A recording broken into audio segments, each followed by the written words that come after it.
Love is an action, not a feeling. Ladies and gentlemen, I have a lot to get off my chest. Holy Spirit, please be with us. Because I've just decided today that I'm going to share my thoughts on how love, the standard of love in the world, is just in the bin. And I'm going to start with the scripture. But before I do, it's actually my favorite scripture, which I will indeed get tattooed on my neck, right? Just like a love bite, because I think that'll be kind of ironic. I want to start by talking about the outsourcing, because that's honestly what really triggers me now. This whole thing of like therapy and needing somebody else that you have to pay. You have to pay for someone to listen to you. Like, and again, I want to say this. Look, we're doing a lot of it reminds me, do you know what this is all reminds me of? It reminds me of what it's like being a teacher, right? And like you have taught the students what to do and how to do it, and then they don't listen, right? And then they go for on their own ideas, thinking that they know, thinking that what you're saying, you're making a big deal out of nothing. And then you look at their work and they've like crossed this part out and crossed that part out, and you can't even see the answer anymore because they're just trying to like find somehow to get. And that's what I feel like is where we're at with love. Like the Lord explained all that needed to be said. Jesus himself also came and taught us. But then because we are just compromising, and because we don't know how to love, and we don't know love because God is love and love is God, then we're just kind of trying to correct something, but it's not the way that the Lord intended. So I get it. Like for the purposes of the state of where we're at, yeah, it's probably good that people have the opportunity to pay someone to listen to them. The reason why I've been thinking about this, because I think about how cool it is that I get 24/7 therapy with the Lord. Hence these conversations where I'm talking to him about God. Is have I got the wrong impression? Like, am I looking at this all wrong? Or is it actually the world itself that's wrong? Which, of course, I should know. It is obviously the world, because this is the world we live in. If God's kingdom is about love, then the world's kingdom is about hate. If God's kingdom is about loving selflessly, then the world's kingdom is about loving selfishly, right? And that's the issue that I see with a lot of this. I feel like with the therapy thing, I feel like it's an excuse for a lot of people to not have to be there for the people around them, to not have to be good at listening. Because I've been thinking about my experiences with folks and how, people will say, oh, you give really good advice, or they enjoyed speaking to me about whatever. And I realized that the only thing that I do differently to anybody is actually exactly what therapists do. I sit and I listen 90% of the time when somebody's talking. I try my best not to interrupt them. And if I interrupt, I ask questions to help understand the situation more, or I ask thought-provoking questions with no particular goal of what they should or shouldn't do. I like to say, to people that, here's my food for thought, like literally food for thought. I'm not telling you to do what I'm saying. Even my videos, I'm here making food for thought for you guys. It's your life. It's your free will to do as you wish. And I'm not going to tell you this, that, or anything else. That's why I like the dynamic of YouTube.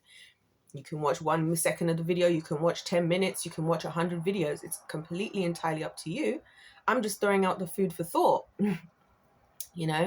So I've been thinking a lot about that, and how it's actually sad that now we have to factor into all the other very many costs of our lives this therapy thing. And even further, and this is the one that's going to make people uncomfortable, can I just say, all of this stuff we're doing, all of these ADHDs, autisms, and all these things, I honestly just think it's further evidence that we don't know how to love each other. Because think about it, why does it actually matter to have a conclusion, why does it actually matter to have a title if the person doing the loving or the looking after can just invest yourself, your own time, into understanding the person that you're dealing with and taking them at face value, right? Well, not even at face value, but like paying attention to them. And I say this because, look, I don't know if I've talked about this at length, but I was once upon a time in a relationship, right? That was for about 5 years on and off. Never doing that again, the on and off part. And individual in question was actually diagnosed autistic, but like as a kid. So like before it was trendy and everybody was doing TikTok quizzes to figure out, right? And you know what I realized, as I did with anything else we'd been diagnosed with? that it wasn't so much of something wrong with individual in question. They just had a different way of doing things, which I honestly thought was part of the beauty of God creating us all to be unique. So again, that's my other thing with society, is why are we always trying so hard to like have this concept of normal, right, when it's so obvious that we're all so different? Why do we keep putting people in a box? Like even with this autistic thing, oh, you didn't read the social cues. Who created the social cues? Who created them? And why do we care? Why should I care about the social cues of a weak, hateful society? And most of the time, people just don't like certain things because you're uncomfortable hearing the truth. So what you're telling me is that a lot of these people who've been diagnosed with certain things, all they've done wrong is be truth tellers. Because in this world, we've accepted. Do you see what I'm saying? It's all like, and then you have to learn these social cues. That's why I've given up on all this socializing and whatnot for the most part. Because I'm like, look, I don't know where the rule book is. The rule book seems to change every 3 seconds. And if you don't follow the rule book, then you're in the wrong. But it's like, oh, it's so frustrating, this world. That's what I'm saying. Everything is really backwards. And I'm starting to think it's not me in my head. It's not that certain people are wrong. It's that the world itself is what's wrong. So 1 John 3:18, little children, let us love, not just in words, but in deed and in truth. I believe we are now a society, because I asked myself, like, I wonder who Abraham went to for therapy. I wonder if Abraham had ADHD. You know what I mean? And a lot of these things, I won't get into where I think the causes of a lot of the things actually are. I think there's a lot of like, you got to understand as well, guys, when it comes to pharmaceuticals, like a lot of the history behind them, they're like tranquilizers. This is why a lot of people start taking medication, for like their ADHD, but then they lose their personality on top of it. It's like, why do you think that's happening? But anyway, we won't get into that in this video. But again, just like they did with the lobotomies, that's where we started before with the tranquilizers. We then moved on to like the amphetamines and all these things. We were like, oh, people are thinking for themselves and having their own unique personalities. Oh no, let's cut out pieces of their brain so they can just be like drones. Just like what you guys want your kids to be like. Oh my gosh, your child starts to show personality. They start to ask questions. Goodness me, God forbid that they're actually using their brain. Like, I honestly think a lot of parents have already killed their child's intelligence before their child's even reached the age of like 7 with all this stuff. Because you're like stifling them when they're actually trying to push out and grow and learn and all this, right? But anyway, so then after they realized that maybe lobotomies was a bit extreme, we'll just use tranquilizers instead, literally tranquilizing us. Like, that's what I'm saying, is what is it really about? Is it just us trying to force everybody into some box that's more convenient for us to deal with? Because I feel like all of this love malarkey I'm talking about, it's all just about people finding ways to make loving others more convenient. At which point I say, is that really love at that point? Or are you just trying to, it's the equivalent of like the iPad parents. I hate to be the one, and not to say that kids shouldn't have access to those things. Of course, everything in reasonable moderation. So I just want to be clear, okay? Because I know whenever you start talking about anything to do with parents, they take everything so personally. Honestly, I've started to realize, because you guys are hella guilty, that's why. And deep down, some of the things I'm saying are true, and you don't want to admit it to yourself that you're actually guilty. Some of you are actually guilty. A lot of you are not even guilty of these things. You're doing your best. But anyway, it's the same thing like the iPad kids. You just hand them over the friggin' iPad, like the whole CoComelon thing, which CoComelon, again, is like a tranquilizer. Right? But again, it keeps your kids quiet for a couple of hours, gives you a break to do something else. Oh my gosh, good God forbid we ever do arts and crafts. I remember growing up, then again, I was also very independent. I always have been. And I used to play outside. Again, that's another thing. Can I just bring that up while we're here, while we're getting everything off our chest? Growing up, I remember people are now like, oh, the young people are just on their phones. When I was a kid, they started to put these signs up everywhere. So like there'll be like these fields, like just public fields, not like outside somebody's house, like if anything, like between the roads where the houses, where the like basically out of harm's way of anybody, right? They started to put up these signs, no ball games. We were no longer allowed as kids to be out in certain areas that we used to go out and play. Like we'd go and get like a freaking football from the supermarket, one of those cheap little plastic ones, which we would convince your parents to get you, even though it cost like £2 or whatever, or from Poundland. Shout out to Poundland back in the day. No longer Poundland, but and go and play with those things like out in the things. And then because some people felt it was inconvenient for kids to be enjoying themselves at 2 p.m. in the middle of summer, these signs start to go up everywhere. They start to shut down all these youth things. Like, I'm really been thinking a lot about a lot of this stuff. And then people have the audacity to say, oh, the younger generation's just on their devices. Yeah, because we're just trying to be out of harm's way, because apparently having a childhood is so inconvenient for you all, apparently. You know what I'm saying? So, but yeah, so I've been thinking about a lot of this stuff, and I've been realizing that a lot of it just comes down to inconvenience and people not being prepared to be inconvenienced, and then somehow in your own brain still deciding that that is actually love that you have, and it's not love, it's convenience. That's what it is. Because as soon as it's outside of what's easy for you, and as soon as it's asking you for too much out of your comfort zone, then you don't want to be involved anymore. This is why when I hear the fact that the adult population is so quick to just get divorced, right? I think you guys are pathetic. I think you guys are pathetic and should be ashamed of yourself. Because imagine, especially as believers, the one thing that is the Lord's reason for us being able to get divorced, which is cheating, is the one thing that the adult population loves to defend with everything. Oh, but you should be understanding, because especially with the body of Christ, as a woman of God, men have needs, this. The one thing that the Lord allowed. And now you want to defend that, but you're going to get divorced over some dumbness because one of you lost a job, or because postpartum pregnancy made you depressed and now you guys can't get along. Like, listening to adults in their relationship problems is honestly the most pathetic thing ever. Like, you guys get upset about the dumbest nonsense. Like, when I hear adults arguing about things like, oh, well, I made the food, so you should wash the dishes. Who cares? It's not that deep. It's going to take you about 20 minutes. Somebody wash the damn dishes, for goodness sake. Like, do you know what I'm saying? That's what I'm saying. It's all about convenience. Because, like, are you really in love the way you think you are, or are you just inconvenienced? Yeah, exactly. So it's all these little things. And this is the problem with having spent the last 12 years of my life working around kids in some aspect at every time. And so therefore, yeah, they spill the beans, by the way, guys. They spill all the beans. So I love how it's my favorite thing. Like, when I was working at one of the schools I used to work at, right? And my favorite thing would be the parents just showing up, like, to come and collect the kids from school. Yeah. And I'm just standing there, and they're just looking, like, still trying to do everything to, like, pretend they've got everything all together. And I'm like, listen, I got a play-by-play episode 1 through 25 of absolutely all the chaos going on in your house. And I don't ask. They're just kids. Again, the societal cues is to keep things to yourself because we don't want to make anybody uncomfortable. They're just kids. They're just talking. They're just topics just come up because they just do. Oh, yes, my mom did this on Tuesday. She said this. And I'm like, what now? And I have to tell them, you might not want to share what's going, everything.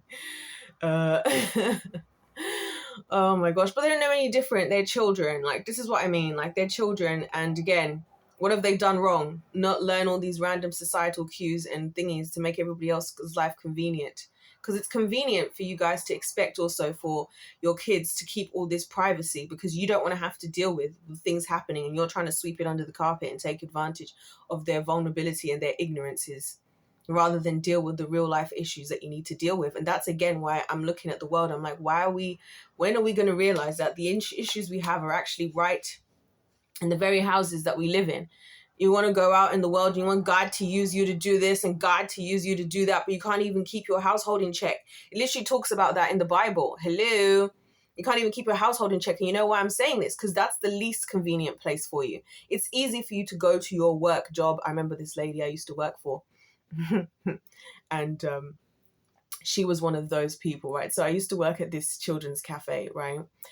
And it was really cute. Like, the oldest age you could be there was like 7, and it was like one of those places where they have mini versions of everything. So there was like a mini school, a mini fire station, a mini whatever. They can come in, they can put on the costumes, and they can play as much as they want. And then obviously we sold coffee. Like, so I was, that's where I learned, how to be a barista and whatnot, and all of this. Anyway, so one of my managers there, she was one of those people, one of those women I could never really figure out, because she would really be dedicated to doing everything that looked good. But then at the same time, she would seem to be kind of distressed constantly about, constantly about having to be a mother. while still having more children. And I just didn't really understand that part. You know what I mean? I was just like, but you're actually the one putting yourself here. So yeah, I just wanted to say, I've got so many things to say about this subject area. I just feel like we're bad at loving. That's what it is. The world is the way that it is. We're bad at loving. Why are so many people lonely? Because we're bad at loving. Why are people taking their own lives? Because we're bad at loving. That's going to be the next video I'm actually going to do next. Because I feel like the responses that people give you when you talk about not wanting to be alive is so tone deaf, right? And I'm just like, you clearly just don't get how some people's lives are actually different to yours. Because sometimes y'all be saying statements like, think about the loved ones you're going to leave behind. It's like, those are the people stressing you out. Those are the people making you think about doing it. I get it. I actually get it. You know what? I started to understand more and more every day why the unaliving rates sway very much in the male direction, to be honest with you. Because again, I'm not going to get into what I was about to say, but it's tough out here to be a guy. At least me as a woman, I'm all here going to the Lords with all my therapy, talking about God and I'm upset with him, you know, crying and whatnot, and all of this, you know, but, you know, we're built differently. And so I kind of get it. And I also have seen experiences, again, even just the loving thing. You say you love somebody, well, you should want to hear their opinion. You should care about what makes them happy. You should, do you know what I'm saying? Why is it all about you? Why is it all about whatever? Like, I hate, there's certain things. I'm not going to say the exact phrase I'm thinking of that I hate, but I'm not going to, because I don't want to go down that road. But there's just certain things I've realized where I'm like, we've really got to a point now where as long as you have like a fuzzy little feeling inside, when you look at someone, you think you love them. As long as you do what you think is reasonable for them, you love them. And that's just actually not how love works. That's why the Lord teaches us about it. He teaches us about how to love others all throughout the Bible. And again, isn't it ironic that these aren't the scriptures that we talk about? You know what I'm saying? Spare the rod and whatever the child, we'll talk about that till the cows come home. We talk about honor thy mother and father till the cows come home. We don't talk about the what do you call it? The one I keep bringing up. A good man sets up an inheritance for his children's children, 2 generations ahead. Yeah, I've been thinking a lot about that again. This whole education thing, especially as I've been through it now, and you know, seeing people like breaking their backs to get an education. I'm like, listen, no offense, if you're a parent and you can't afford to pay for it, you don't get to tell your child they should go into debt. And no, it's not worth it. You guys are once again being tone deaf. And again, it's interesting when you look around the cultures around the world, because this is a very much a Western issue in a lot of aspects. A Western and also, you know, whatever, because in a lot of cultures, I'm not going to specify which ones, parents who are asking for their kids to do these things, like, will actually only ask if they can provide it themselves. This is the other thing that's been bothering me about this, all of this stuff, because I'm hearing stories of really nice, kind, lovely people who are just being taken advantage of. Like, some girl was talking about how she basically took out a student loan to go to university. Again, I don't know why half these university even degrees exist. Obviously, it's just another excuse for somebody else to have a cash grab. And she was stressed because for her whole life, it took her up to the same age as me, 29 actually, older, to be able to pay off her university. But the problem was that she was working, so she's studying full time. She's working multiple jobs. She literally doesn't even sleep, didn't go out to eat, would have to make excuses for why she couldn't do anything, right, to her friends and to everyone, and was feeling guilty to even tell her parents the truth of what was going on. And all this, and I'm like, yeah, she's wasted that 10 years. And people be like, your 20s are the best years of your life. It's like, yeah, when you used to be able to afford a mortgage and you were getting, I didn't know that wine gums also used to have wine in them. Like, you people were actually under so many different things. Like, I hope the Lord gives me more of a personal glimpse into what was going down about 30, 40, 50 years ago, because you guys really are just on another level.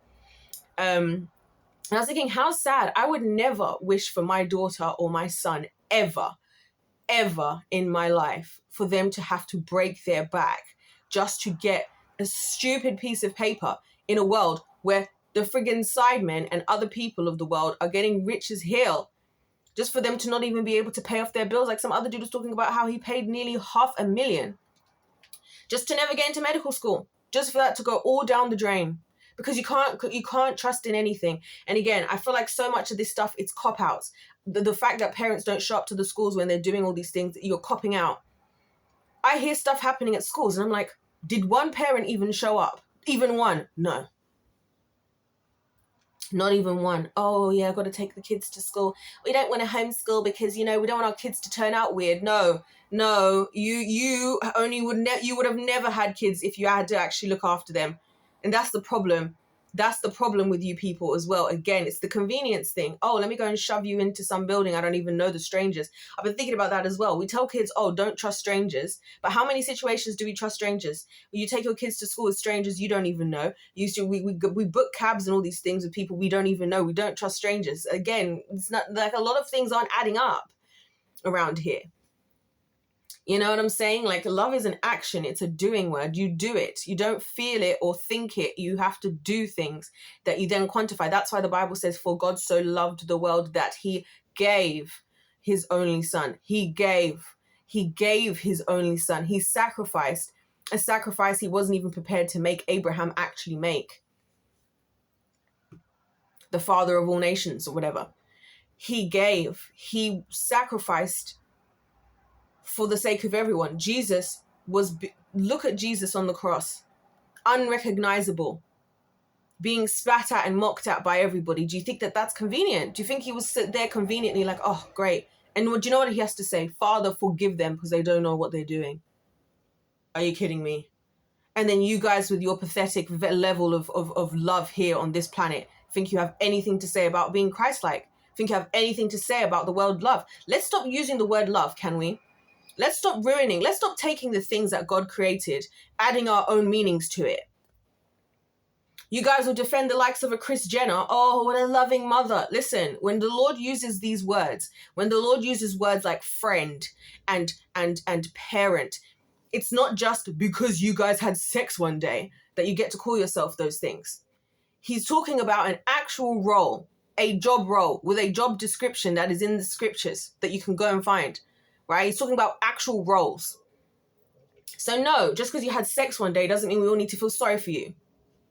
In fact, you guys are the best, strongest form of contraception, because God forbid I turn out like that. Like, that's what I'm actually afraid of. I decide to have sex one day and I enforce this whole life onto a kid and expect them just to be grateful just because what? Because I was getting my cheeks clapped. Crazy. No. You guys are delusional. Like, you're not okay in the head. The more I think about it, the more I realize why I really just be keeping to myself, because I'm just like, you know what, Lord, I don't have to get into arguments with the dense adult population. The love I experience from the Lord is so different to whatever you guys think is happening here. I don't know where, in what world, in what delusion we actually convinced ourselves that what we're doing here is love. Because it just seems like a lot of convenience. And as soon as something's inconvenience, like I was saying about the therapy thing, oh, so you having to sit, your friend's actually going through something. You know what I mean? Your family member's actually going through something, and now they actually need you to actually show up, because that's the only thing that actually deciphers you different to any stranger. And in fact, strangers are even better. I love talking to strangers. I talk to strangers all the time. They like to talk to me because I'm like, and I get it. A lot of times randomly strangers just start opening up to me about stuff. And I kind of get it because I'm quite approachable, I would say. And I know that for a lot of people, they really haven't had somebody else to talk about these things with. There's not somebody who just sits there and talk and listens for an hour or two. It's not a lot to give up when you care about people. This is what I'm saying. Like, all these things I'm saying to you guys, for me, it's not a lot to ask for if you actually genuinely love somebody. It's not a lot, but it's a lot here because of the inconvenience of it all. And just like I said, with all these diagnoses of this mental this and this mental that and that mental this, you know that a lot of people, like, I'll tell you somebody who I'll give you an example of somebody who I feel like is a victim of this, Kanye West, right? I feel like when Kanye West's mum died, right? If you watch the documentary, when Kanye West's mum died, that's when actually things really went downhill for him. And I truly believe it's because he lost his last ally. Because even when you watch the documentary, people have a tendency to shut him down and just be like, oh, here he goes. You know what I mean? Here he goes. That's not loving. Even if you don't agree with him, if he's passionate about it, what does it really cost you to allow him to talk about something he's passionate about. And I was getting frustrated in the documentary of people cutting him off and being like, oh no, Kanye, let's not do that. So of course, if people keep sidelining your experiences year after year after year after year, eventually you yourself are going to get into a state like, this is why I have to focus really hard on maintaining my sanity. Well, I don't really have to try that hard, to be honest, because I'm actually here with the Lord anyway, so I'm spoiled. I'm already spoiled more than anything else matters at this point. Of course, if people are just sidelining you, like he's trying to speak up for Kim K, saying she should dress herself. Now he's flipped the script. I wonder why. And no, it's not just another diagnosis. I think these diagnoses are cop-outs to tranquilize people. And so, yeah, of course, after a long time, he's going to start to lose his mind. Anybody would. I've been there. I've told you guys, like, it took me up until last year to just accept this whole child sacrifice thing in my life, right? That happened to me. Because it's such a wild story that when you have, like, everybody else not believing something, it actually does shift your own reality, because it's like, how can I believe something when there's nobody else like corroborating that this happened? It's kind of like the whole, if a tree falls and no one's there, did it make a noise? Obviously it made a noise. The fact that we even ask questions like that and think that we're asking some kind of deep philosophical question, when the fact is it's a tree and it's heavy, so guess what, it's going to fall and it's going to make a noise. I don't think that was that far into physics class for all of us growing up, right? But again, you see, this education system you people trust in, you don't even seem to have taken that much away from it, other than how to follow the rules of English. Just because you didn't hear it doesn't mean it's not real, but this is how we are. If you didn't see it, if you can't see it, if you can't understand, it's not real. And that's, again, makes us bad lovers, because how am I here with the Lord? We both invest the time in each other. We both invest. And again, Christians will be like, oh, I don't know how to get close with the Lord. I struggle to spend time with God. I'm like, how is it possible to struggle to spend time with somebody that you love? I don't get it. I don't understand. It's not hard for me to spend time with the Lord. It's not hard for me to try and prioritize him, because he is the everything to me. He is my everything. Right? Everything else, any other good thing, even other good people, are just an extension off of the Lord. You know what I'm saying?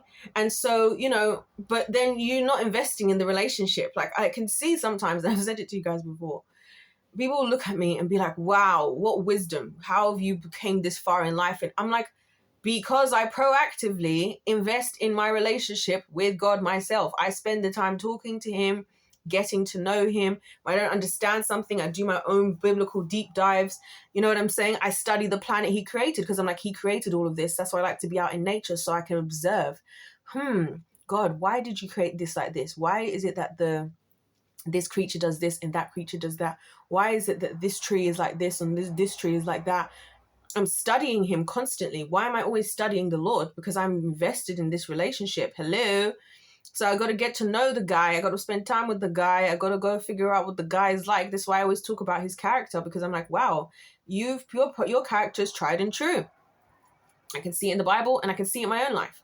Your character is tried and true. You are actually exactly who you say you are. I don't need some pastor or some preacher or some priest to stand and tell me, because I've invested in my relationship with him myself. And of course, we have those people as well to be like shepherds in our lives, but they're not supposed to be the only thing holding, the only avenue between you and God.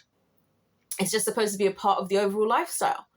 You know what I mean? And again, it's sacrificial. Do you guys think I care to sit here and waste my breath talking to a world that is so obsessed and drunk off the chaos and the hatred? I don't care.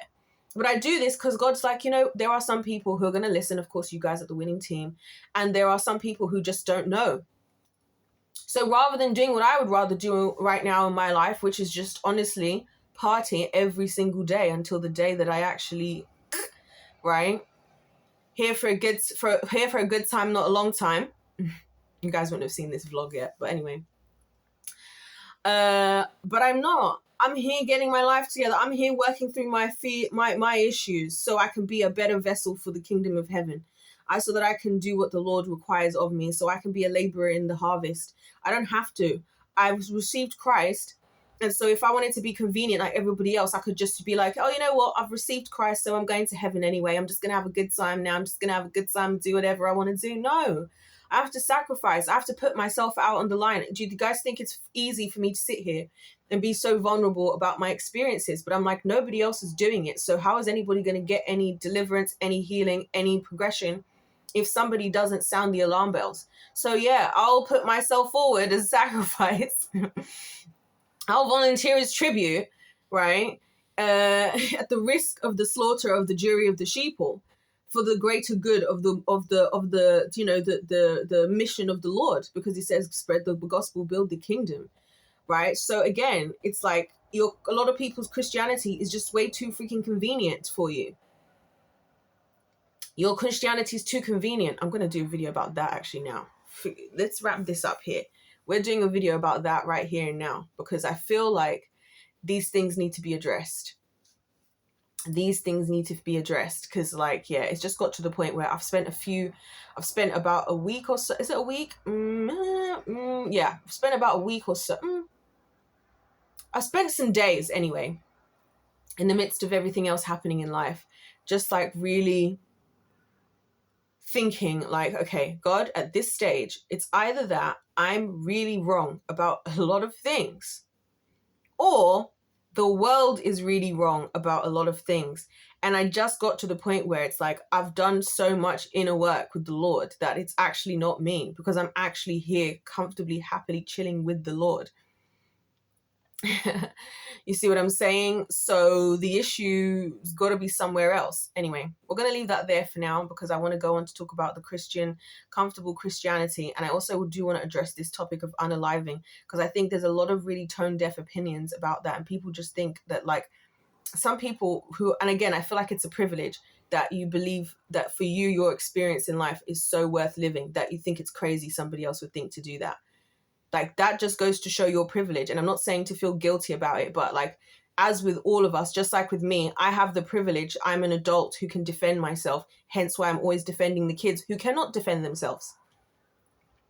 You know, hence why I'm defending the people who don't have a voice, or who the world doesn't give a voice, right? Because I am at a privilege, especially in this today and age, of being a young Black woman.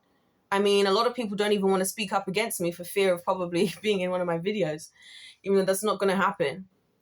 You know what I mean? But it's easier for me. And also, for some reason, people find me really trustworthy, which, again, I think there's a bit of a large negative to that. But, you know, we all have our different privileges. And sometimes it's like your lack of understanding of someone, again, it's your lack of ability to love. It's your lack of ability to love, to look at somebody and be like, you know what, have empathy. If I went through the things you went through, or if I was in the position you're in, I too would be feeling like that. Just like that guy I told you about.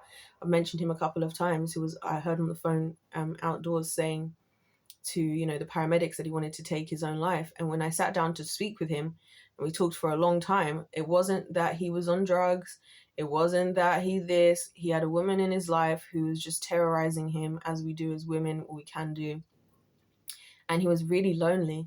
And he even said, I haven't sat down to have a conversation and someone talk to me like a human being in a really long time. And all we did was talk for 2 hours. And then he was telling me about how he wants to be a DJ and playing me like the 2,000 songs he has, literally over 2,000 songs on his phone. I was like, that's wild, you know? And it's these little interactions where I think somebody else would just walk past, be like, oh, this is so inconvenient. Right? Even though you had the time, because like I had the time, so that's why I stopped. I wouldn't always have the time. I don't always feel like the need to do things about things. But like I said, if we all, I was saying this in the previous video, if we all did something, then everything would be sorted out. If we all did a little something, and it wouldn't be so difficult, and it wouldn't be so much for us all to do. And so, yeah, to sit there and him to say like, yeah, I used to have these ladies who used to come over for tea twice a week. And that was all that he needed. Can you imagine? He's not asking for a lot. And some of you, meanwhile, are going around being the literal headaches that the rest of us are trying to run away from. And you'll be the same idiots wondering why a man like him would be feeling like that. And it's like, yeah, because you don't even realize how much people are even putting up with you. Some people don't have that reality in their lives. You know what I mean? So when I heard him saying that, I was like, I'm not going to assume that he's being unreasonable. And I also am not going to tell him not to do it. I'm just going to say, all I said was, hey, do you want to talk? Do you want to talk? Like, and then he hung up on the freaking paramedics. Don't blame him. And we just talked. This is what I'm saying. Like, so yeah, I don't know. I think that, yeah, it is a waste of time. Like, I've come to the conclusion. I've met some lovely people from this channel, you lovely folks over here. That's great. I'm just going to ride the wave of sticking with my people. And quite honestly, I don't care. I've told the Lord, look, it's not my burden to bear. I can't even show up for the people I actually care about right now. And so I need to readjust my life so that I can at least show up for the people who actually I want to show up for, rather than just allowing myself to be drained by people who think that they are loving individuals and actually couldn't be more selfish if they tried. Anyway, if life's a game that's played to win, God bless you all. God loves you. I love you. And you see how I love you guys? By telling you what you need to know, by telling you the truth that will set you free. Yeah. Anyway, I'll see you in my next one.